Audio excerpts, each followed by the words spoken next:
रजवन जी, कांग्रेस तो कह रही है 2024 अच्छा है, इनेलो के लिए भी अच्छा है। अभी से वर्चस्व की लड़ाई शुरू हो गई है, खासतौर पर अहिरवाल क्षेत्र।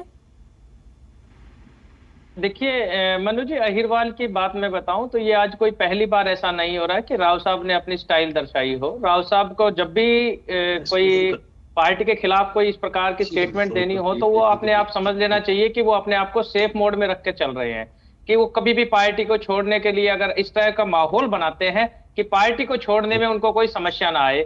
आज राव साहब अगर जो बात कह रहे हैं, जयचंदों की बात लगा के जो आरोप लगा रहे हैं, तो ये तो लगातार जिस दिन चुनाव हुए उस दिन भी लगा सकते थे, लेकिन अब ये सिर्फ एक माहौल बना रहे हैं। और वो माहौल सिर्फ इसी वजह से बना रहे हैं कि भारतीय जनता पार्टी ने पिछले 8 साल में जिस प्रकार से जनता को गुमराह किया है।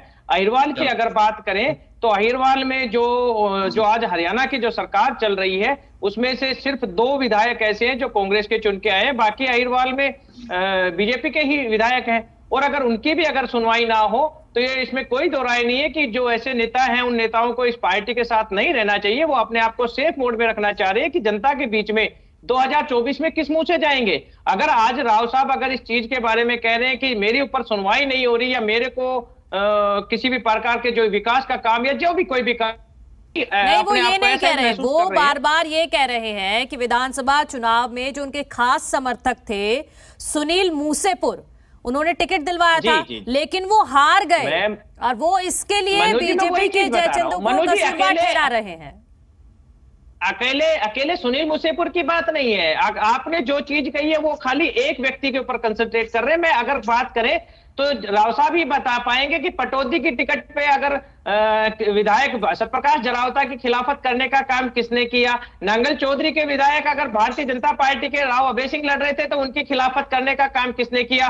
अगर रेवाड़ी में अगर सुनील मूसेपुर, एक नया आदमी पोस्टर बॉय जिसको यहाँ के इलाके के लोग बोलते हैं, अगर उसने चुनाव लड़ लिया और अगर जहाँ के जो कोर कमेटी के अगर कोर वर्कर थे अगर उनको दरकिनार किया गया है और उनने अगर कहीं खिलाफत की है तो उनको राव साहब को इससे समस्या नहीं होनी चाहिए, क्योंकि वो हेलीकॉप्टर के वो उम्मीदवार आए थे और वहां यहाँ के जो इलाके के जो लोग हैं उन्होंने राव साहब पर विश्वास करके अपना वोट देने का काम किया था कि राव इंद्रजीत सिंह हमारी आवाज को बुलंद करेंगे, हमारे इलाके का विकास करेंगे। और अब राव साहब अगर ये लोगों पर आरोप लगाते हैं कि इस इलाके में जयचंद है, तो मैं ये कहता हूं कि राव साहब आरोप लगाने से काम नहीं चलेगा। आप इस इलाके का विकास करके दोगे। इस इलाके की जनता ने आपके ऊपर विश्वास करके दिखाया है। लगातार जब से आप राजनीति में आए हो इस इलाके ने आपको साथ दिया है। राव साहब आप उस स्टेटमेंट को एक बार और सुनिए। राव साहब इस इलाके की जनता से अपना समर्थन मांग रहे हैं कि अगर आप साथ दो तो मैं आपकी लड़ाई लड़ने को तैयार हूं।